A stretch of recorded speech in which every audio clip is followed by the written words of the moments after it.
आपका स्वागत है एक बार फिर कैन प्रोटोकॉल में। और कैन प्रोटोकॉल का ये डे 11 चल रहा है और आज हम आपके सवाल जवाब लेंगे।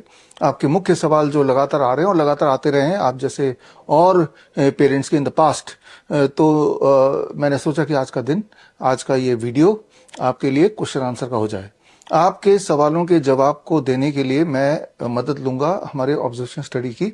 12वां बैच जो था हमारा, 12वें बैच में जो पार्टिसिपेंट्स थे, जो पेरेंट्स थे, उन्होंने जो ऑब्जर्वेशन स्टडी फिल किया कैन प्रोटोकॉल को पूरा करते हुए, तो उसको आधार बनाऊंगा, उसके माध्यम से आपके सवालों के जवाब को देने की कोशिश करूंगा। ऑब्जर्वेशन स्टडी की जहां तक बात है तो आपका जो किताब है आपके पास, क्योर ऑटिज्म नाउ, इस किताब में पिछले साल यानी कि 2025 में 1001 बच्चों पे, ऑटिज्म और एडीएचडी के बच्चों पे जो ऑब्जर्वेशन स्टडी है, जो मॉड्यूल नंबर 4 में है, उस स्टडी को भी आप रेफर कर सकते हैं। वो पिछले साल के 1001 बच्चों पे ऑब्जर्वेशन स्टडी है था। और अभी जो ऑब्जर्वेशन स्टडी का मैं मदद लूंगा वो 12वें बैच का, जो रिसेंटली अभी खत्म हुआ, 12वें बैच का 110 बच्चों के पेरेंट्स से दिए हुए ऑब्जर्वेशन स्टडी को मैं एग्जाम्पल के तौर पे लेने वाला हूं। इससे आपको बहुत सारे सवाल जो आपके दिमाग में आते हैं, जो आपने पूछा भी है और आपसे पहले भी पेरेंट्स ने पूछा, उनके जवाब को मिल जाएंगे। तो पहले चलते हैं उस ऑब्जर्वेशन स्टडी को समझते हैं। ये ऑब्जर्वेशन स्टडी जनवरी 2026 यानी कि अभी हमने इसको पूरा किया। इस 12वें बैच में 110 पेरेंट्स ने इसमें भाग लिया। एक एक बैच में 250, 300, 400, 500 पेरेंट्स या बच्चे जुड़े होते हैं। और सारे पेरेंट्स हमारे ऑब्जर्वेशन स्टडी में पार्टिसिपेट नहीं करते, अनफॉर्चुनेटली करना चाहिए, लेकिन जिन पेरेंट्स ने हिम्मत दिखाते हुए पार्टिसिपेट किया, उसको आधार बनाते हुए तो इस 12वें बैच में 110 बच्चों के पेरेंट्स ने पार्टिसिपेट किया।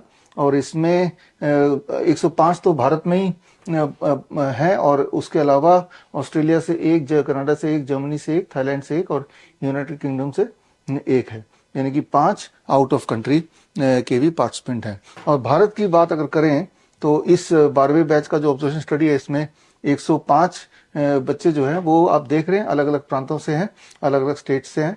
लगभग हर स्टेट के आपको कुछ ना कुछ पार्टिसिपेंट मिल जाएंगे। यहाँ सबसे ज्यादा पार्टिसिपेंट उत्तर प्रदेश से 18। इस बार महाराष्ट्र से एक भी पार्टिसिपेंट नहीं थे 12वें बैच में। इस वाले बैच के ऑब्जर्वेशन स्टडी में वैसे तो थे, लेकिन जिन्होंने पार्टिसिपेट किया उनमें यहाँ पे रिप्रेजेंटेशन आपको नहीं दिख रहा। और इसमें जो पहला सवाल जो हमने ऑब्जर्वेशन स्टडी में जानने की कोशिश की कि कितने मेल्स और कितने फीमेल्स, तो ये वाला आंकड़ा ऑलमोस्ट फिक्स्ड ही आता है।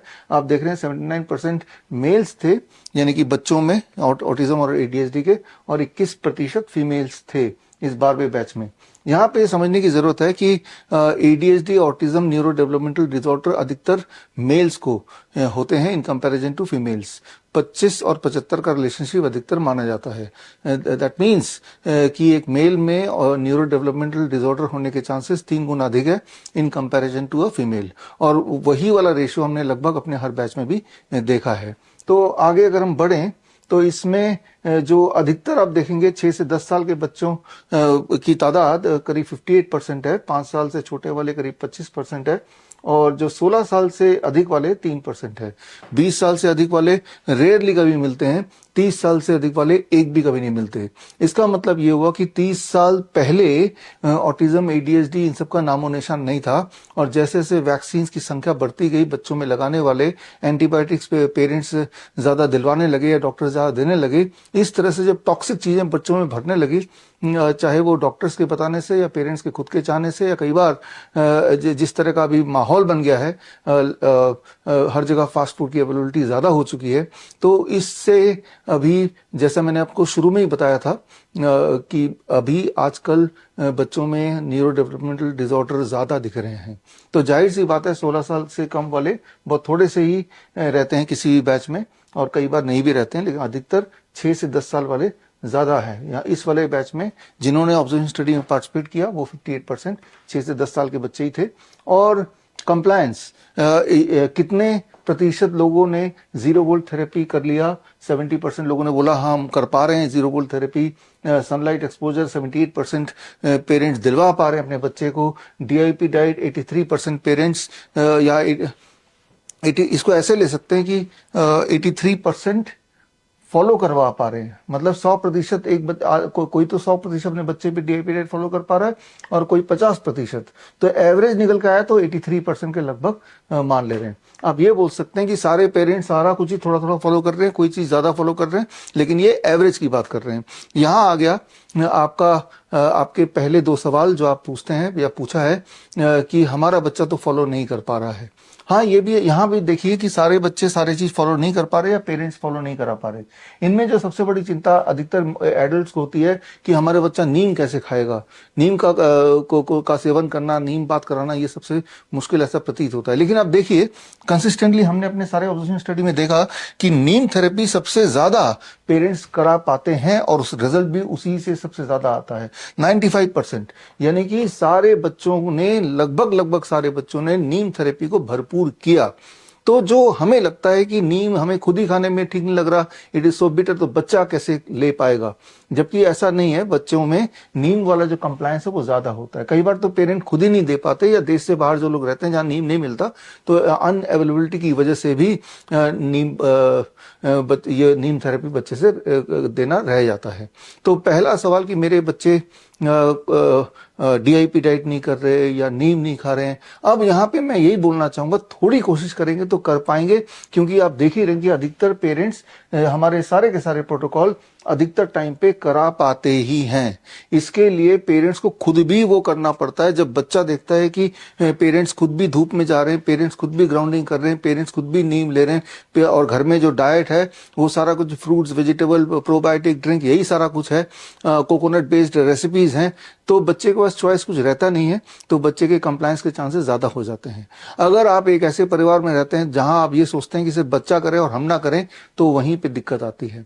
तो मैंने ये देखा है कि कंप्लायंस करना मुश्किल नहीं है। हाँ, इसके लिए अगर पेरेंट्स भी तैयार हो जाएं, पूरा फैमिली तैयार हो जाए कि हम भी बदलेंगे, तो ही आप उम्मीद कीजिए कि बच्चा बदलेगा। तो ये तो रहा एक सवाल जो पेरेंट्स पूछते हैं। अब सेकंड सवाल इससे जुड़ा हुआ, कब तक ये सारा कुछ करना है। देखिए, आप सोच के देखिए, कब तक धूप का एक्सपोजर होना चाहिए जब तक आप हेल्दी रहना चाहते हैं। ये सिर्फ बच्चे की बात नहीं है, आपकी बात भी है। आप देख भी रहे हैं कि अधिकतर एडल्ट्स को आज की तारीख में विटामिन डी डेफिशिएंसी होती ही है, और विटामिन डी डेफिशिएंसी की वजह से हार्मोनल इंबैलेंस होता ही है, जिसकी वजह से थायराइड, बीपी, शुगर होता ही है। तो ये आज की तारीख पे क्यों है? Because lack of exposure to sunlight. तो कोई अगर ये पूछता है कि कब तक करना पड़ेगा, तो आप देखिए सनलाइट एक्सपोजर कब तक लेना पड़ेगा, जब तक जिंदा रहना चाहते हैं।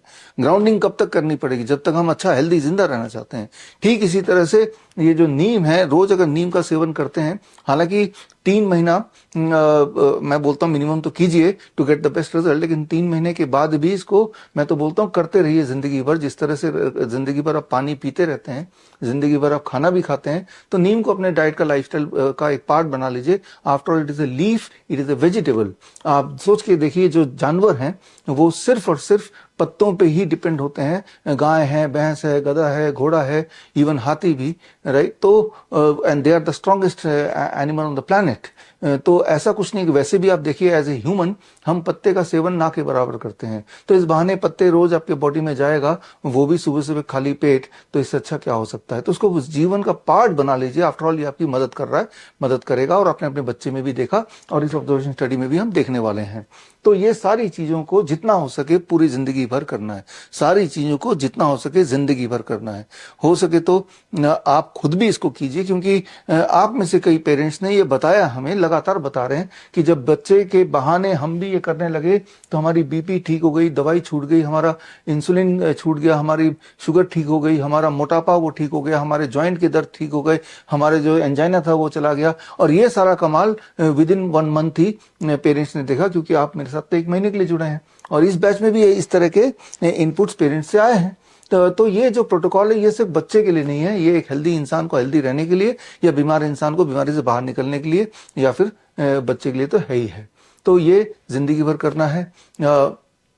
और अब आगे चलते हैं, और उससे आपके सवाल को भी मैं कनेक्ट करता हूं। कितना इंप्रूवमेंट हुआ जब इतने बच्चों ने ये फॉलो किया। एडहेरेंस रेट करीब 83% रहा, जो कि इस ग्रुप का बड़ा अच्छा मैं मानूंगा। नॉर्मली 70% रहता है, 60% रहता है, यहाँ 83% था 12वें बैच में। देखते हैं आपके बैच में क्या होता है। और यहाँ पे average improvement in the primary parameter. Primary parameter मैं उन पैरामीटर्स को बोल रहा हूं जो पैरामीटर्स मुख्यतः एडीएचडी और ऑटिज्म की पहचान है। तो जैसे यहाँ पे अगर ले लें, सबसे बड़ा जो पहचान है डिलेड स्पीच। ऐसे बच्चों में स्पीच की दिक्कत आती है, स्पीच बड़ी धीरे धीरे उनको आती है, कई बच्चे तो बोल ही नहीं पाते। और 12वें बैच में करीब 87% बच्चों को ये वाली दिक्कत थी, सारों को नहीं थी। 87 एडीएचडी वालों को नहीं होगी।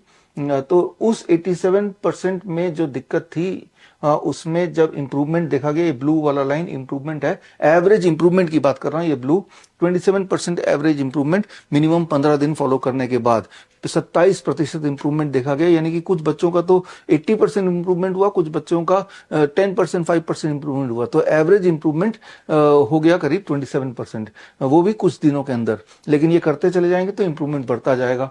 एट द सेम टाइम अगर आप इसको देखें, limited eye contact. Limited eye contact एक बड़ी समस्या है ऐसे बच्चों में कि वो आंखें नजर से नजर नहीं मिलाते, तो वो एक अनयूजुअल लगता है, वो ऑकवर्ड लगता है। 91% बच्चों में इस वाले बैच के ये वाली प्रॉब्लम थी। और लिमिटेड आई कॉन्टैक्ट में जो इंप्रूवमेंट है वो 54% हुआ, आधे से अधिक इंप्रूवमेंट हो गया। यानी कि काफी सारे बच्चों में 100% इंप्रूवमेंट हो गया, काफी बच्चों में 25% इंप्रूवमेंट पेरेंट्स ऑब्जर्व कर पाए, लेकिन एवरेज इंप्रूवमेंट 54% है, which is a good thing. तो यहाँ पे अगर आप इसको ध्यान से देखेंगे, इसको पढ़ेंगे, तो आपको समझ आएगा। ये जो पूरा पीपीटी मैं आपको इस वीडियो के साथ भेज भी देता हूँ कि हर बच्चों में से तो वॉकिंग अगर ले लें, ये सारे बच्चों में नहीं होता, सिर्फ 39% बच्चों में इस वाले ग्रुप में था, लेकिन इसमें इंप्रूवमेंट 73% हो गया। यानी कि अधिकतर बच्चों का टो वॉकिंग पूरी तरह चला गया। कुछ बच्चों का 30-40% चला गया, लेकिन पूरी तरह नहीं गया, तो एवरेज लेके कहीं 73 पे अटक गया। लेकिन बहुत सारे बच्चे थे जिनका टो वॉकिंग 100% क्योर हो गया, खत्म ही हो गया। तो यहाँ पे पहली सीख, जो पेरेंट्स का सबसे ज्यादा सवाल आता है, आपका सवाल जो सबसे ज्यादा आता है कि आप यही लिख रहे हैं, और पहले भी सवाल आता रहा है कि मेरे बच्चे का आई कांटेक्ट ठीक हो गया लेकिन स्पीच वापस नहीं आई। कोई लिखता है मेरे बच्चे का स्पीच वापस आ गया लेकिन हाइपर एक्टिविटी नहीं गई। कोई लिखता है मेरे बच्चे का हाइपर एक्टिविटी स्पीच दोनों तो ठीक हो गया लेकिन उसका कॉन्स्टिपेशन अभी भी बना हुआ है। कोई लिखता है कि मेरे बच्चे का जो बैठने की, कॉन्सेंट्रेशन करने का तो टाइम वो अच्छा हो गया लेकिन उसकी नींद अभी ठीक नहीं हुई। इस तरह से आप देखेंगे कि हर बच्चे में कोई ना कोई एक फैक्टर बड़ी तेजी से ठीक हो रहा होगा, एट द सेम टाइम एक और कोई फैक्टर उसमें कोई इंप्रूवमेंट नहीं दिख रहा होगा। ये हर बच्चे का अलग अलग है। ये मैं नहीं बता सकता, या शायद कोई भी नहीं बता सकता कि आपके बच्चे में कौन सी वाली चीज पहले ठीक होगी और कौन सी वाली चीजों को थोड़ा लंबा टाइम लगेगा। यही हमने अभी तक का एक्सपीरियंस किया है, और यही इससे जाहिर होता है बार बार कि आप देखिए यहाँ पे सोशल डिफिकल्टी, सोशल सेटिंग में बैठने में उनको वो अकेले रहना पसंद करते हैं। ये 91% अधिकतर बच्चों में डिफिकल्टी पाई गई, लेकिन उसमें average improvement can protocol follow करते हुए, पूरा फॉलो नहीं किया, 15 दिन मिनिमम फॉलो करते हुए 34% इंप्रूवमेंट है। हालांकि 34 का मतलब ये हुआ कि कुछ बच्चों में 100% इंप्रूवमेंट हो गया, कुछ बच्चों में हो सकता है 10% ही हुआ हो। इस तरह से एवरेज निकल के 34% आया। तो जिस बच्चे का इस वाले में मान लो 15% इंप्रूवमेंट हुआ या मान लो 0% इंप्रूवमेंट हुआ, वो पेरेंट बोलेगा मेरा सोशल डिफिकल्टी तो ठीक नहीं हुआ बच्चे का, भले ही आई कांटेक्ट ठीक हो गया, भले ही स्पीच वापस आ गई। आप देखिए जिस तरह से कोई बीमारी है, लेट से बीपी, शुगर है, उसमें सिर्फ एक ही फैक्टर होता है, शुगर कंट्रोल हुआ कि नहीं। जबकि ये जो है ये स्पेक्ट्रम है एक, जिसमें एक फैक्टर नहीं तो प्राइमरी फैक्टर है, फिर सेकेंडरी फैक्टर है। सेकेंडरी फैक्टर ये और है जो डायरेक्टली हम बोल नहीं सकते कि ऑटिज्म और एडीएचडी के सिम्टम है, लेकिन ऐसे बच्चों में ये वाले फैक्टर ज्यादा पाए जाते हैं। जैसे लर्निंग डिफिकल्टी, एक नॉर्मल बच्चे में भी लर्निंग डिफिकल्टी हो ही सकती है, पढ़ाई में इंटरेस्ट नहीं भी हो सकता है, लेकिन इन बच्चों में ज्यादा होता है।